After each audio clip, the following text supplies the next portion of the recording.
না, এটি কোনো বিয়ে বা কোনো মাহফিলের আয়োজন নয়। সদ্য কাটা ধানের ক্ষেতে যে রান্নার আয়োজনটি চলছে তা কেবল পথচারীদের জন্য। আর যে খাবারটি এখানে রান্না হচ্ছে তার নাম রাঘাটি শিরনি। সাদা ভাত আর লাউ মোরগের মাংসের এই দুই পদ হচ্ছে রাঘাটি শিরনির মেনু। নগর কিংবা গ্রাম সবখানেই যখন মানুষের মাঝে বাড়ছে দূরত্ব, নেট দুনিয়ার কল্যাণে পাশের মানুষটিকে ভুলে আমরা যখন বিশ্ব স্বজন খুঁজতে ব্যস্ত, তখন যাপিত জীবনের নানা প্রতিকূলতা, দুঃখ বেদনা, ক্লেশ, সৌহার্দ্য, সম্প্রীতি ও ভালোবাসার বন্ধন বাড়াতে ব্যতিক্রমী আয়োজন রাঘাটি শিরনি। শীতের কাকডাকা ভোরে শুরু হয় এই আয়োজন। রাঘাটি শিরনির স্বাদ পেতে হলে আপনাকে যেতে হবে মৌলভীবাজারের মোস্তফাপুর ইউনিয়নের ভুজবল গ্রামে। বছরে একবার হওয়া এই আয়োজনে বিশেষ দাওয়াতি বা মেহমান নেই। সবাই চেনা অচেনা পথচারী আর এলাকাবাসী।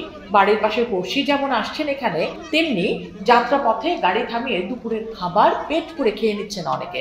কেউ বাধা তো দিচ্ছেই না, বরং খুশি মনে ইচ্ছে মতো খাবার পাত্রে তুলে দেন আয়োজকরা। পূর্বপুরুষদের চালু করা প্রথা যুগ যুগ ধরে পালন করে আসছেন ভুজবল গ্রামের জুনেদ আবেদিন আর তার পরিবার। অগ্রহায়ণের ধান কাটার পর বিশেষ ধরনের এই খাবারের আয়োজন করা হয়। প্রায় 5,000 অতিথির জন্য রান্না করা হয় এখানে। এই আয়োজনে আসা সবাই পান সমান মর্যাদা। শ্রেণী, পেশা, ধর্ম বা বয়স কোনো ভেদাভেদ নেই এখানে।